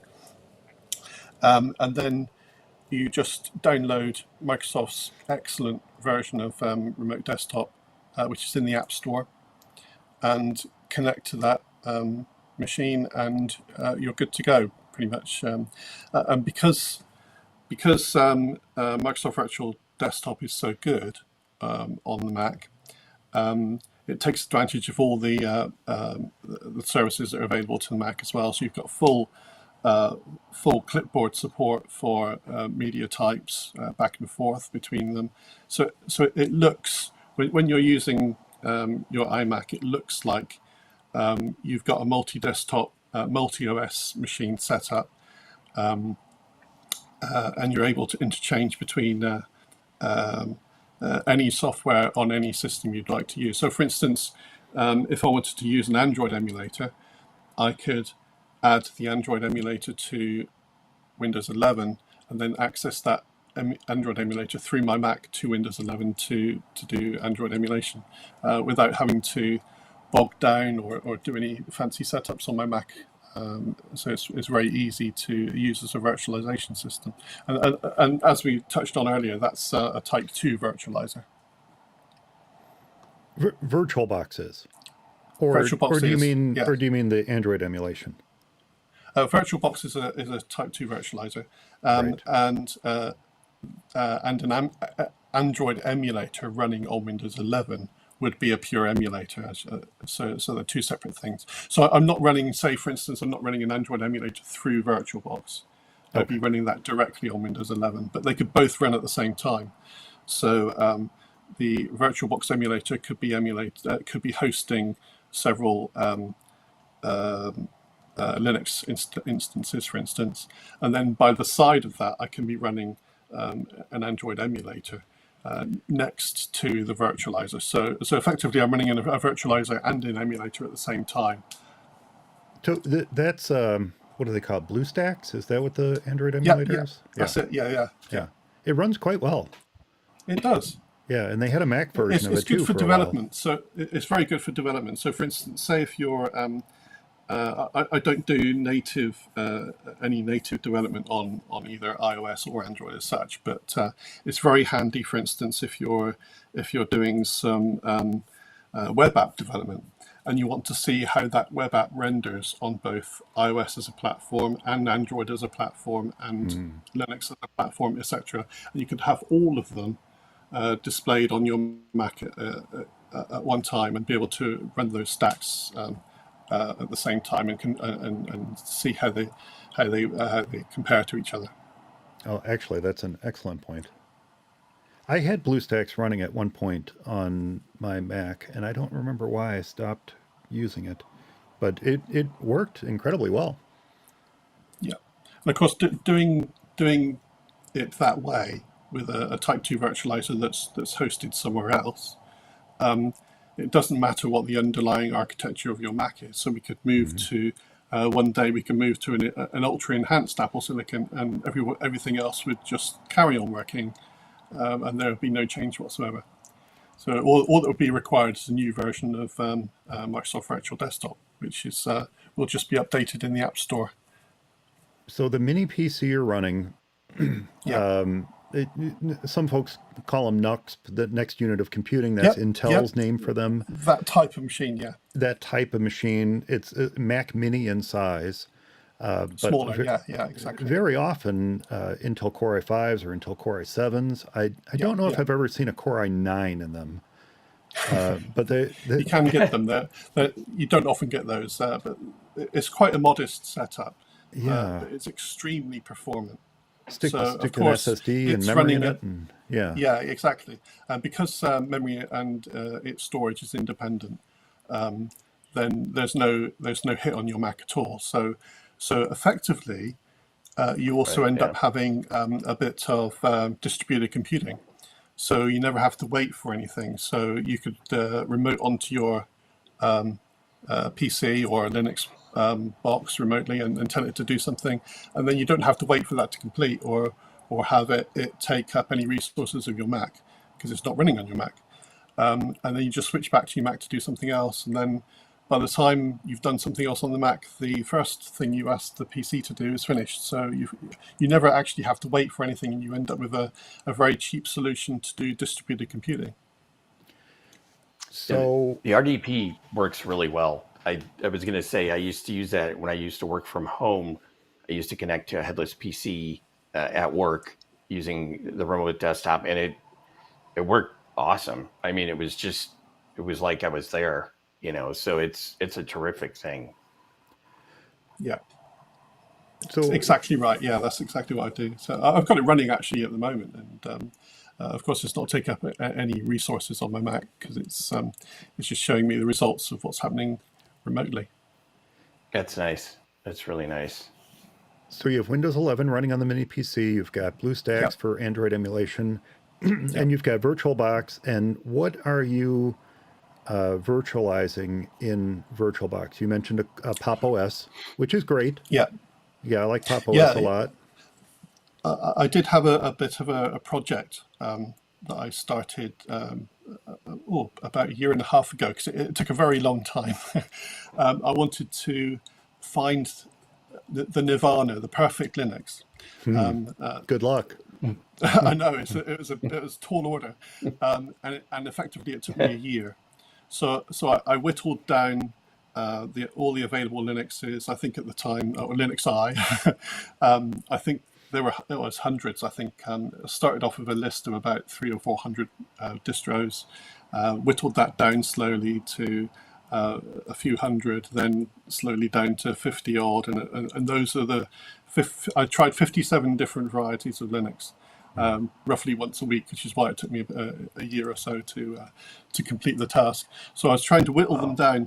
What I wanted to have is an almost perfect Mac-like out-of-the-box experience, so that you could install Linux and you could give it to almost a beginner, and you could quite easily start them off down the road of a beginner's Linux install. And mentioning Pop OS, that's the one I eventually drilled down to. So I rejected all the others slowly over time for various reasons, and then finally the one that was left was Pop OS. And isn't Pop OS, isn't that an Ubuntu variant? It is an Ubuntu variant, yes. It's got quite a lot of advantages, especially where it comes to updates. It's particularly good at applying updates and being very, very not, I wouldn't say unbreakable, but a lot of Linux flavors will sometimes destroy themselves quite happily with their own updates, and Pop OS is something that just does not do that. It's one of the joys of working with the Linux operating system. Yeah. That's a different definition of the word joy, but yes. In a way, it somewhat is one of the joys of working with the Linux operating system. If you like to get in up to your shoulders and and try to figure out things, but if you just want it to work, you can get by fairly well with Ubuntu. You can get by fairly well with Linux Mint, which are probably the two, the two They're the big names. Yeah. the big names. Linux Mint, of course, being a Ubuntu variant itself. Mint feels a bit more Windows-like. Ubuntu feels a bit more Mac-like. But when you want something that really looks and feels like the Mac, Pop is a good option. Pop is good. Yeah. Now, Pop from appears... a GUI point of view. Which one is it? Oh, it's Fedora. Fedora is very good from a GUI point of view for being Mac-like. Yes. And the runner-up was Solus, which is a very interesting distribution. So those are the three other runner-ups. So there's a Solus and Fedora. Fedora, long since being a split off of Red Hat. Indeed. We used Red Hat back at the ad agency as the primary operating system that I built a lot of the servers on. But then Fedora came out, and that was the wholly pure open source edition of Red Hat, essentially. And I think it's long since fully split from the Red Hat project, hasn't it? Yeah, it's now its desktop is now pure GNOME. So a lot of the other Linux distros have a customized GNOME, and Fedora is the only one that is entirely pure GNOME. So GNOME as nature intended for the GNOME developers. Or if you prefer, it's really not proper to just say Linux. It's proper to say GNU Linux, and you pronounce the G in GNU. Right. And so if perhaps it's GNOME. GNOME, indeed, yes. I don't think it is. I think it's GNOME, but yeah, I believe it's GNU Linux. I think that you pronounce that G. I know. Oh dear. So is Pop OS, is that available for ARM, or is that just X? Is it just Intel? It is, funny enough. Pop OS is actually quite interesting in the platforms that they supply Pop OS for. So you can actually get Pop OS not just in an ARM state, but you can get a preview for the Raspberry Pi, so you can run Pop OS directly on Raspberry Pi, which is very interesting. So that's another purely ARM platform, and pure ARM OS running on a pure ARM platform. If you can actually lay your hands on a Raspberry Pi. You can buy one, yes. That's the other issue. I have played with Pop OS. It's an interesting kind of quasi-commercial project that they've got going on. They really want you to pay for it. And I understand why. Well, I think it's made by System 76, and one of the things that makes Pop OS shine is if you buy System 76 hardware to run Pop OS on. Yes, and that's where true. they make their money, really. So that they're not necessarily saying, "Oh, please give us money for Pop OS." They're saying, "Oh, Pop OS runs so nicely on our hardware. Please buy our hardware." Kind of like some other company I know. Yes. Yeah. Pop OS really is great. I have played with it in a virtual machine. There was something about it that didn't quite sit right with me, but I do like the direction it's headed. And I'll fully admit the version that I ran was a version that came on the cover disk of Linux format about a year ago. So it's a bit outdated. Now they don't do the cover disks anymore. With the pandemic killed that. But Linux format's still around, and it's a great magazine if someone is interested in... I used to love cover discs, Yeah. Oh, I remember cover tapes, Darren. Oh, my God. Oh, so, no, so do I, actually, yes. Yeah. Your Spectrum, and that was... anyway. Commodore format. Yep. So up until recently, they did cover discs, but then they still produce a great magazine. And if you're interested in Linux format is a fantastic choice. You can pick it up at most local bookstores. Larger bookstores do import it and carry it, but you're almost better off subscribing to it. Yeah. And it's here in the United States. Let me clarify that. Here in the United States, because it's a UK magazine from Future Publishing, if you want to get it here in the States, your best bet is to subscribe to it and if you just want to pick up an issue or two, you can probably find it at a Barnes and Noble or something like that. Oh, I see. It's kind of available more readily here, so A you little can bit. virtually go into any supermarket really, or any Yep. news agents and find Linux format in the computing section. Yeah. Yep. The only two future publishing titles that I know of here in the States that are United States specific are Mac Life and Maximum PC. And the interesting thing about them is that because they're future publishing, very often Mac Life, you can tell when they're pulling articles from Mac Format magazine because of Right. the spelling within the within the articles. Oh Classic. yeah, yeah, Oh, okay. yeah. So that's great. So you have your virtual machines running on VirtualBox. Let's get back on topic here. Your virtual machines running in VirtualBox. You've got BlueStacks. You've got Windows.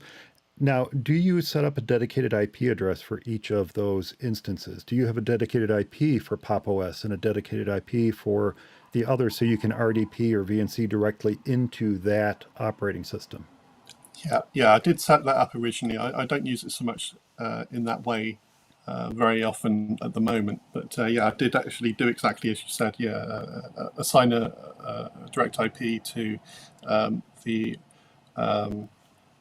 the VMs you're hosting, and then tick the box in VMware, in VirtualBox to say offer an RDP portal into this machine. So if it's actually actively running on your Mac, you can then use Microsoft Remote Desktop to remote desktop directly into a Linux box, which doesn't have any RDP capability, because that capability is provided by VirtualBox. So it's all virtual. And you're right. The ability to RDP or VNC into any given Linux distribution is limited by that distribution itself. Ubuntu has a remote desktop feature Yeah, built into it. Linux Mint yeah, does, I believe, have it built directly into it. But yeah, as you said, Pop does not. So to be yes. able to use So that so if you do feature, that, yeah, if you yeah, do that through VirtualBox, then VirtualBox handles all of that for you in all of your VMs, and it even grants the RDB capability to OSs that you can virtualize, which will never be able to have RDP. So you could, for instance, virtualize an 8.6 version of QNX.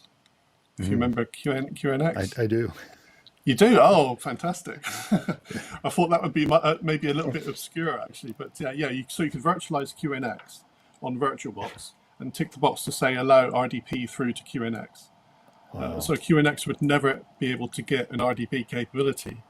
But if you run it through VirtualBox, VirtualBox will give QNX an RDP capability. So you're golden.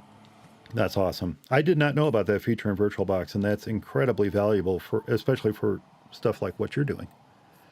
Now, Yeah, yeah. Eric talked about RDP and remoting into servers from his Mac remotely from outside. Are you doing that as well?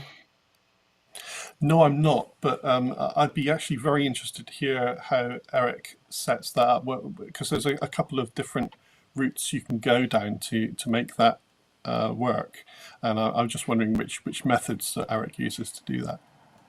Well, this actually is in the past. The way it was set up when I was working from home.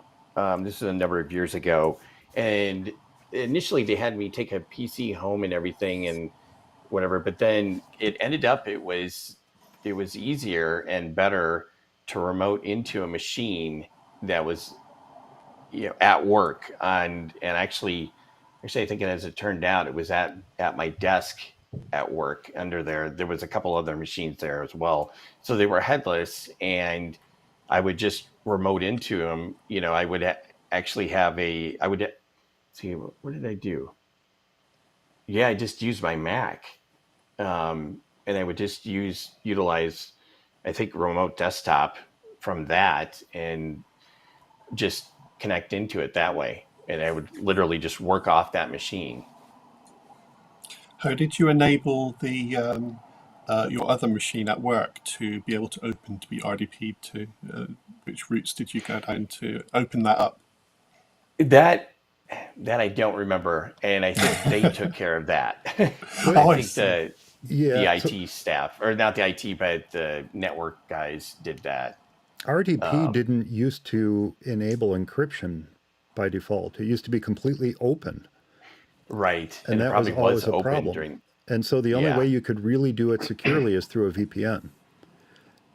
But Yeah. Yes, and we did use a VPN. later, That's right. Microsoft has since added encryption to RDP, if I recall. Yeah. Yeah. But you still should use a VPN, I imagine. Now, have you experimented, either of you, with Splashtop or TeamViewer or any of those other solutions for gaining access to a remote box? RDP is almost certainly faster, but have you tried any of those? Well, there's one that I do use. I use AnyDesk actually, mainly because I found that the Mac was too good. Because when I had my older Mac, of course, remoting from the Mac to a PC, a headless PC, is very, very quick, very performant. You get multiple frames per second. I can easily get 25, 30 odd frames per second through a wireless connection, that is, as well. Hmm. So that is very, very nice, very smooth. But doing it the other way round, whereas you get a PC to use a VNC viewer to connect to VNC on your Mac.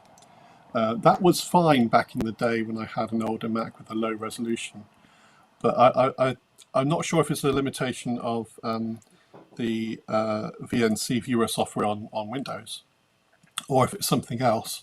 But ever since getting my shiny, lovely 4.5K display iMac, trying to do that is a complete nightmare. It just does not work at all. I can't VNC into my Mac. So one of the things I tried to use for that, which turned out to be the best solution, is AnyDesk, which gives a very, very fast remote connection to and from the Mac. So one of the advantages of AnyDesk is it doesn't matter where you're going from or where you're going to, you'll always get absolutely amazing performance. And I use Splashtop for that myself, which is, it's not the speediest thing in the world, but for the few times that it's also, I mean, I wouldn't call it slow either, but for the few times I've needed to use it to access either my desk at the office or my desk at home, it's been perfectly fine. And I like the ability to simply open up a file connection. Just show me the files that are on my remote computer. Let me grab the file I need and Oh, that's quite disconnect. nice. Yeah. Yeah, Yeah. and it also offers remote printing and remote sound and all that kind of stuff, which is great. But the nice thing about Splashtop is that it's cross-platform, and it's something that I use with clients. They run a small app that doesn't even need to be installed called Splashtop SOS. And when Yeah. they run that, it gives me a unique 9-digit code. I can connect to them. They don't have to worry about installing software. They just have to run this app that they download or that's left on their computer.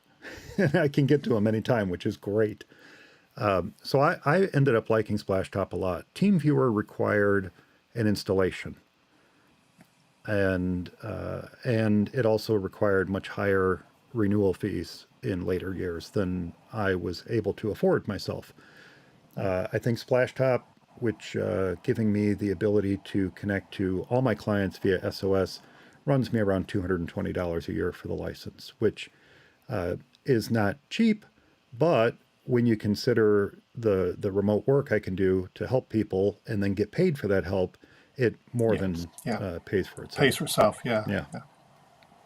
Yeah. I use Jump Desktop, and I don't know how I got onto it.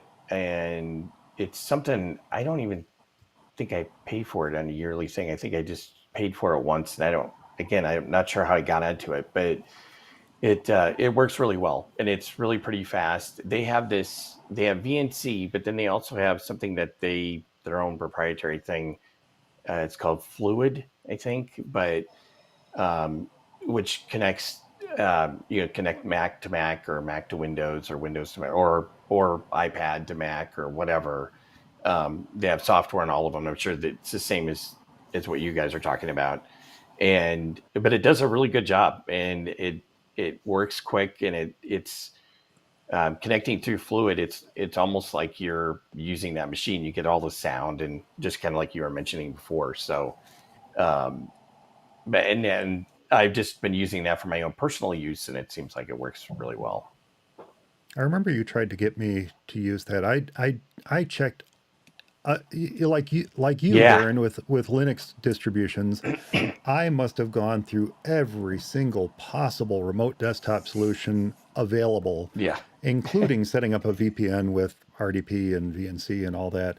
And I ended up on Splashtop simply for ease of use. And again, like I said, for ease of use on the client side of things. It's not that I can't set up a VPN and an RDP server or something here and maintain it and keep it running. But then when I need to, do client work, I wanted one solution that does everything and does it as simply as possible without a whole lot of explanation on my part in how to allow me to connect remotely to your computer. Right. I have a quick question, actually, Mike, about that. The enhanced security recently popped into Mac OS to require permission for remote control and so on. Yeah. Does that occur when you use your SOS app there? Does it prompt the user to say, or you have to allow permissions to allow this to be used? Because it can be tricky for users to try and figure out what they need to click on to allow permissions. It does. So on the installable version of Splashtop and on the Splashtop SOS, it does require permissions. Now, a good deal of my clients run Windows. No, Windows doesn't care. Windows doesn't have security. It has no security. Windows does not care one whit. Right. All Windows does is say, "Are you sure you want to run this?" And they say yes, and they're like, "Okay, fine, no problem." But on the Mac, yes, you do. Look, it's the truth. But it's true. It's much better security and permissions structure on the Mac than it is on Windows. Much more secure. The installable host software does require you to go through and yes, enable screen recording, enable file sharing. Anything that you need to be able to do with it, you have to turn on and give it permission to do. On clients using Macs, yes, the first time they run Splashtop SOS, they do have to give it permission to allow me to work with them. The nice thing is that they generate a really clean, easy to read welcome screen Step by that step. says, click that here, explains that. click here, click here. And the very first one is screen sharing. So I can connect to them. I can see their blank desktop with their wallpaper, but that's all I can see. I can't even see them moving the cursor around. But I can work with them to click that very first button, which is the screen sharing permissions. Once they click screen sharing permissions, then I can see their screen. And even though I can't quite interact with it yet, I say, okay, now see that next button, that next blue button, click that next blue button. And now I can watch them do it. And I can say, no, not that checkbox, click that checkbox. And I can step them through it. But it's a one-time thing. The very first time they run Splashtop SOS, it's a one-time thing. Maybe if they upgrade from Monterey to Ventura or, Big Sur to Monterey or whatever, then they have to do it again. But that's so far and few between that hasn't been an issue. But I do love that they provide this really nice, easy to follow, step-by-step, click here, click here, click here. It's 3 permissions they have to give, and boom, they're done. I must try that myself, actually. That sounds really good. It is a paid although platform, AnyDesk does good. exactly the same thing. AnyDesk does that, but I don't think they make it quite clear what the user running it at the other end would have to do to allow it to run. It does sound a lot better. one thing, we're almost done here. One thing that we were not planning to discuss, but I did want to bring it up. It's something that I came upon as I was typing up notes. But it's a valid option. It's somewhat similar to what we have been talking about, and that is hosted virtual desktops and apps. Yes. Examples of the larger services might include Microsoft Azure or Amazon Workspaces. But there were a couple others I came across. There's one called Shells, and there's one called Kamatera, and they look to be relatively cost effective if it's something that you need to do for professional reasons. And the reason I say that is because there are big advantages to hosting a virtual desktop on a cloud server, such as availability and ease of setup. But the biggest downfall, I think, for most home users or most hobbyists is the cost. But when I looked at Shells and I looked at Kamatera, it looked like you can set up a reasonably powerful virtual machine for roughly $24 to $35 a month. So for that, if you need it for professional reasons, it might very well be worth the cost. And you may find that, hey, if I pay for this on an annual basis, it's only this much. They're not charging me the full, $30. They're charging me $26 or whatever. And now you've got a machine that you can access from anywhere in the world, really, is maintained and kept secure by the company hosting it. And you have all the access to the resources that you need. The downfall, of course, is that it's out of your hands, and you've got this virtual machine that might have important information on it, might have important data on it. Let me put it that way. Yeah. That you don't necessarily want hosted in the hands of another entity, which is something as that soon as you stop Yeah. Paying. I Yeah. was just saying, as soon as you stop paying, your virtual machine disappears. it's gone. Yeah. Yeah, It's gone. yeah, which is not good Which is either. bad. Yeah.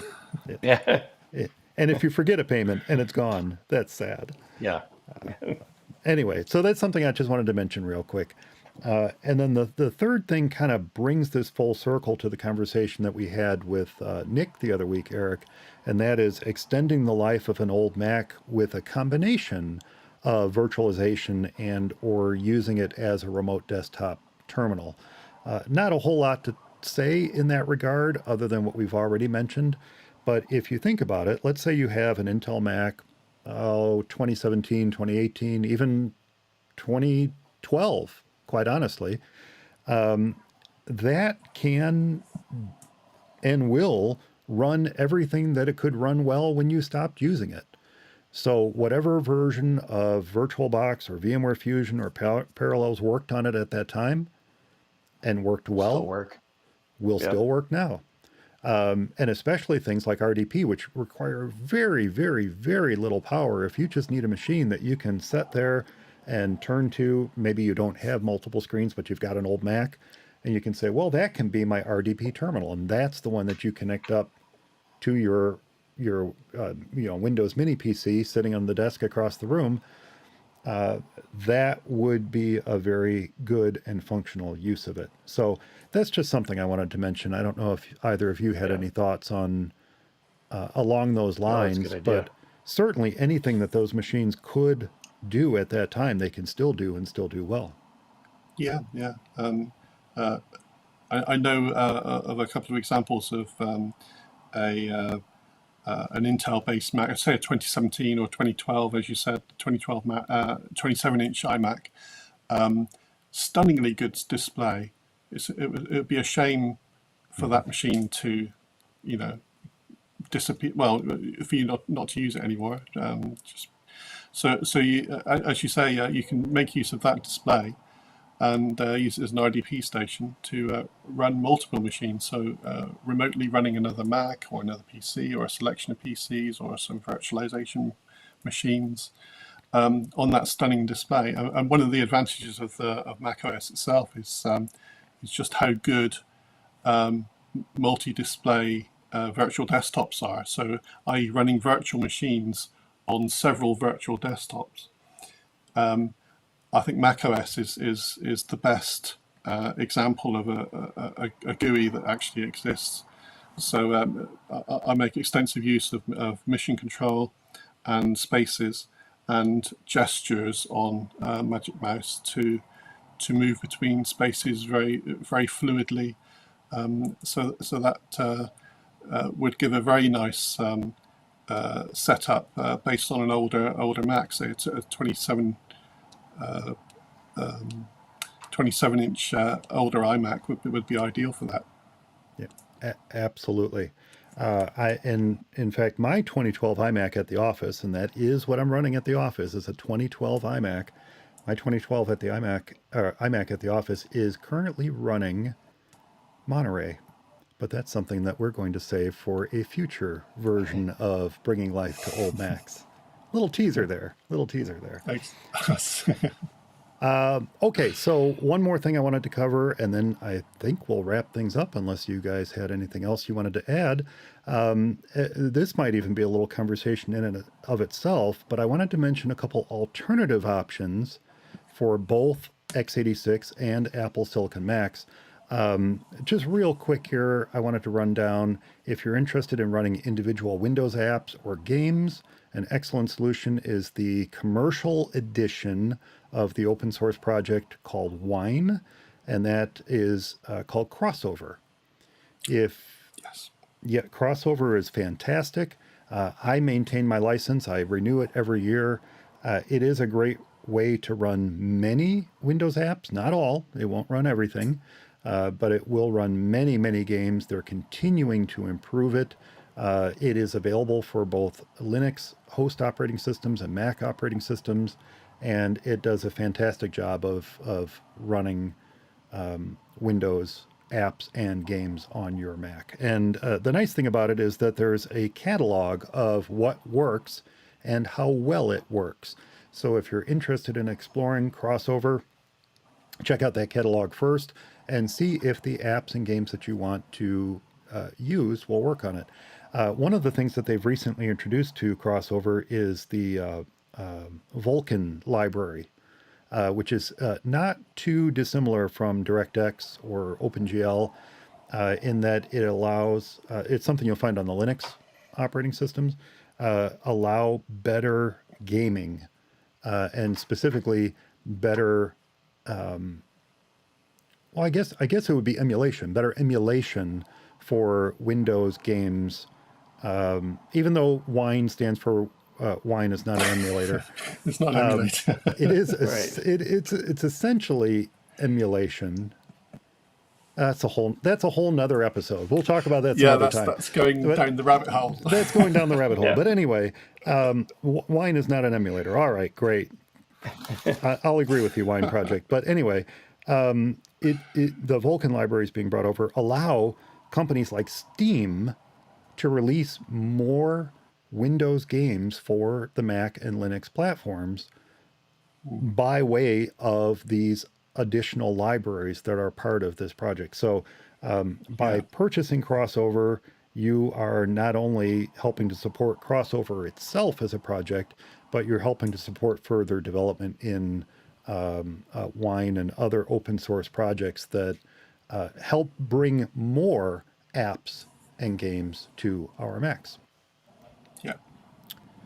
So that's Crossover. And I just mentioned this for games, Crossover.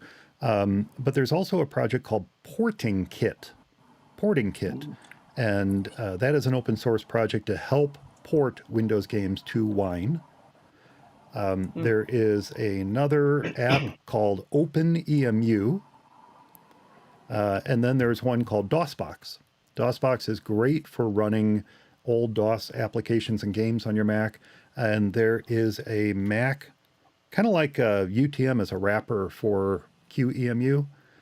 There's an app for the Mac called Boxer. And Boxer is a wrapper for DOSBox that gives you a nice interface with little shelves and stuff to put your DOS games on. It's really kind of cool. And that still works well on Apple Silicon. So I wanted to mention that as well. Yeah. If you buy your games from Good Old Games, one of the things they do is that they repackage those games into formats that are more compatible and run more performant in DOSBox for some. So that's a really good way of getting back to run some of your old games, is to download a copy of very cheap on Good Old Games, and they're recompiled to run very well within DOSBox. You know what I have done? I call it GOG. I just call it GOG. The Good Old Games. Yep. A lot of those are old DOS games that they, as you said, have put into a DOSBox wrapper. Now, the advantage of how they do it is it becomes a standalone game on your Mac. Double click and it runs. Double click and it runs. Yeah. But what I have done is I've opened up those application files. You know, you can see the contents. To have a little look inside. Yeah, you take a look inside. So I've opened them up. I've opened up the package. I've taken the DOS or the game components out. Yeah, nice. And I've stuffed them into Boxer so that, and it works fine. You can take those old DOS games out of the wrapper that they create. You can put it into Boxer, and now you have nice little shelves to display all your games in one spot without. So you just run Boxer to get to your DOS games, but that's cool. Perhaps too nerdy, but you're right. Good Old Games is a great way to get some of those old DOS games, and they use the DOSBox wrapper. Exactly. Yeah. But one of the things about Vulkan is it's a direct competitor almost to DirectX. So rather than a games developer having to target specifically DirectX and then it won't work on anything else that doesn't run DirectX, if they target Vulkan, then that game will then run natively on not just Windows, but also natively on almost all flavors of Linux. And also potentially natively on macOS as well, because there's an extra to that, which is in Steam especially, which is the Proton layer, and Proton talks directly through to Vulkan. So if a developer targets Vulkan and Proton is enabled, and I believe it's not here yet, but with the Mac version of Steam, I believe Proton is on its way. So that will potentially enable a lot of Linux games that work through Proton and Vulkan at the moment to also work exactly in the same way on the Mac through Steam with Proton and Vulkan in the future. So it's not here yet, but it's I believe a little birdie tells me it may be on the way at some point. And you may have just corrected something I might have misspoke on when I mentioned Steam using Wine. I may have been confusing it with Proton and interfacing. Yeah, Proton is effectively a version of Wine itself. What Wine feeds into Proton development. Yeah, so, you're pretty much right, but it's moved on from specifically Wine itself. It's Proton is a version of Wine, effectively. Somewhat like Crossover is a version of Wine. Proton is a version of Wine as well. They're both essentially forks of the project. But then both contribute back to it. And that's why we're seeing some of these things that are coming to Proton, coming to Crossover, and coming to Wine directly, because they're all feeding back into the Wine project, which is what should be done. You know, if you're forked and you're developing your own branch of this and you come up with something really cool, you probably should be contributing that code back to the original project. And that's what they're all doing as well, which is fantastic. And then we did mention this, but I'll mention it again. For older Macs, you can use VirtualBox or an older license of VMware Fusion or Parallels Desktop. You know, check the system requirements based on the version that you want to run and the Mac that you have and the version of Mac OS that you're running on it. But you could do that. You can get an older version of Fusion or Parallels Desktop probably pretty cheap off of eBay or what have you. And in many cases, if you buy a current license, I don't know if this is true for Parallels or it's not true for VMware Fusion. I know that. If you buy a current license, you might be able to download an older version that's compatible with the hardware that you have. But check first before laying out your cache. That makes sense.